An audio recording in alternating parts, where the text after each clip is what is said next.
घटना हुई उसमें जो गुणवत्ता के संबंध में, निर्माण के संबंध में जो दोषी है उनके खिलाफ सख्त से सख्त कार्रवाई होगी। 5000 आंगनबाड़ी केंद्रों के लिए 50 करोड़ रुपए का प्रावधान किया गया है। मीडिया के बिना किसी भी सरकार का अगर योजना है ना तो जनता तक पहुंचती है। और अभी कुछ दिन पूर्व जैसा आपको पता है कि घटना हुई कि एसीबी ने एक फॉरेस्ट के रेंजर को 10,000 रुपीज लेते हुए ट्रैप किया कि मंडे को ही इसमें कार्रवाई करे सरपंच के खिलाफ, क्योंकि मामला गंभीर है।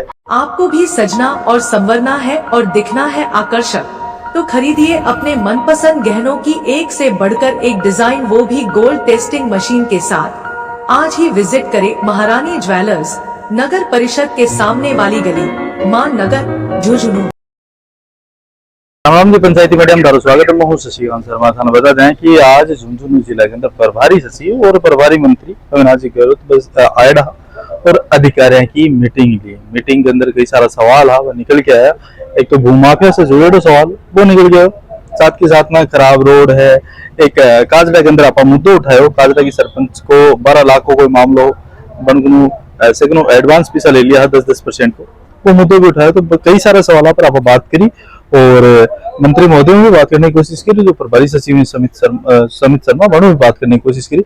वीडियो थाने पूरा देखना है और अंत तक बने रहना है। चैनल पर पहली बार आया तो सब्सक्राइब जरूर करना है। 2 दिन पहले झालावाड़ के अंदर जो घटना हुई पिपलोदी के अंदर, स्कूल की छत गिरने के कारण से जिन 7 मासूम बच्चों की मौत हो गई थी, मैं सर्वप्रथम उनको श्रद्धांजलि अर्पित करता हूँ और उनके परिवारजनों के प्रति संवेदना व्यक्त करता हूँ। और निश्चित ही बड़ी दुखद घटना थी जिसका हम सबको अफसोस है। घटना के तुरंत बाद प्रदेश के मुख्यमंत्री भजनलाल शर्मा जी ने त्वरित और संवेदनशील कार्रवाई करते हुए ये विश्वास दिलाया कि सरकार पीड़ित परिवारों के साथ खड़ी है। डॉक्टर्स को तुरंत प्रभाव से निर्देशित किया गया कि वो जो घायल बच्चे हैं उनका इलाज बेहतर तरीके से करें और ऐसी घटना दोबारा नहीं हो, इसके लिए भी कुछ महत्वपूर्ण निर्णय उन्होंने उसी दिन लिए। राजकीय संस्थान है, विद्यालय है, आंगनबाड़ी भवन है, पटवार घर है, ये जो भी वे बिल्डिंग्स हैं उनकी मरम्मत संबंधी कार्य को प्राथमिकता से करवाने के निर्देश दिए गए हैं। पहले दान मगरा मेवाड़ क्षेत्र में 15% की राशि ही मरम्मत के लिए खर्च की जा सकती थी, उसको बढ़ाकर के 20% किया गया। और विधायी कोष की जो स्थानीय निधि है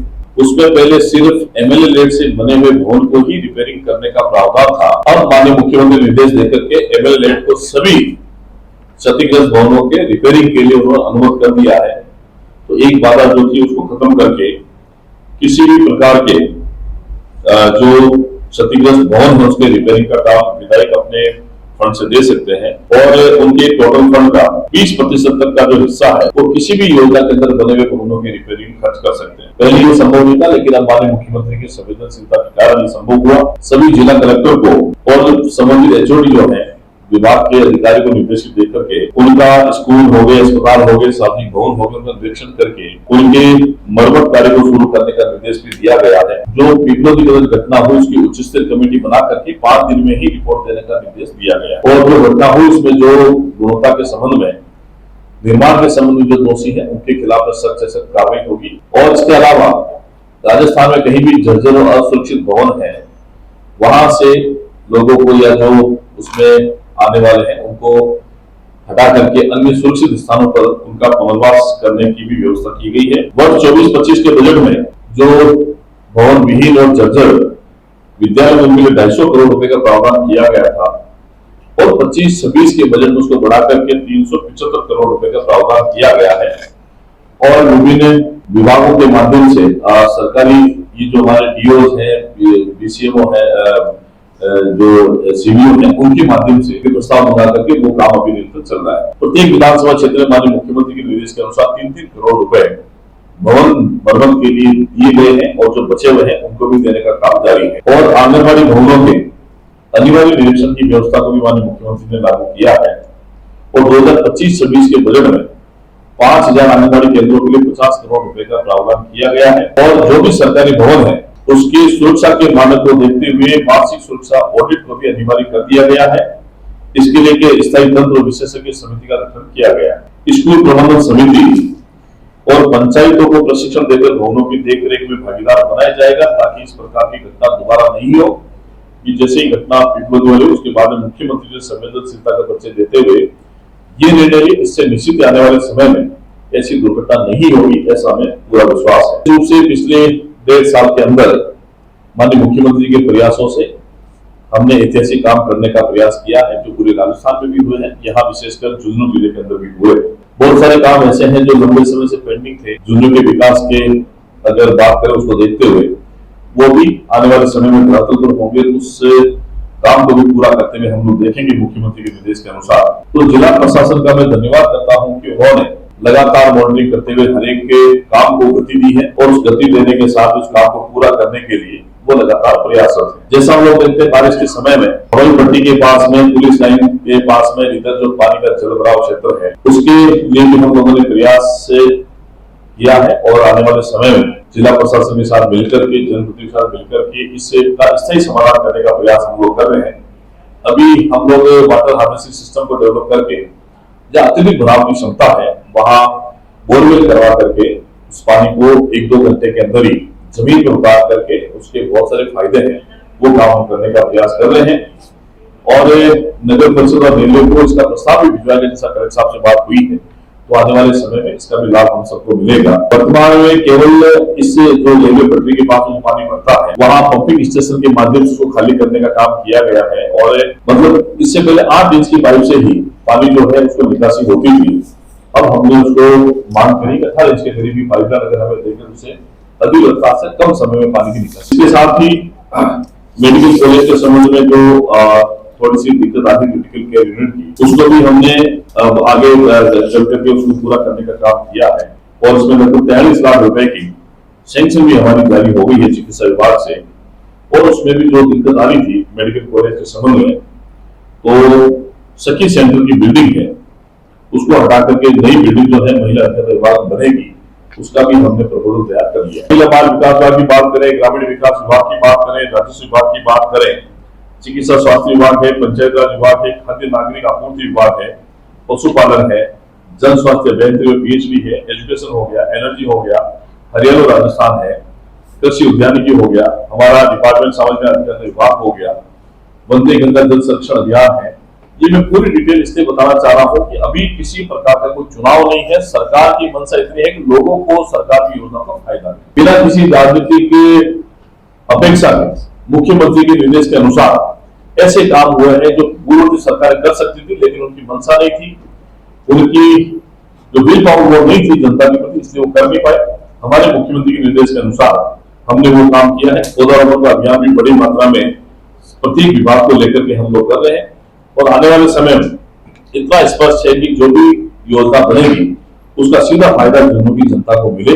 बहुत सारी चीजें जो है हमारे सामने आई है और सबसे बड़ा विषय यह है कि जो मीडिया के माध्यम से, अखबार के माध्यम से, प्रिंट मीडिया के माध्यम से, इलेक्ट्रॉनिक मीडिया के माध्यम से जो झुंझुनू जिले की जनता के हित में जो कोई भी अगर खबर आती है उसको हम लोग संज्ञान में लेकर के आज हमने पीपीटी के माध्यम से अधिकारियों को बताया है कि ये खबर आई है, इसके ऊपर आपने क्या एक्शन लिया है, सख्त से सख्त कार्रवाई दोषियों के खिलाफ करने के लिए हमने अभी तय किया है।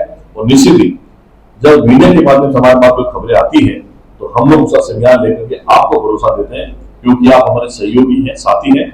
मीडिया के बिना किसी भी सरकार का अगर योजना है ना तो जनता तक पहुंचती है, न जनता की बात सरकार तक पहुंचती है। मीडिया हमारे लिए एक स्तंभ के रूप में सहयोगी के नाते काम करता है। तो मैं आपसे आग्रह करता हूं कि झुंझुनू के जिले की कोई भी समस्या अगर हो, जन समस्या हो, उसको आप लोग सरकार तक, शासन प्रशासन तक रखें, ताकि आपके माध्यम से वो जो हमारे पास आएगी उसको समाधान करने का हम लोग प्रयास करेंगे।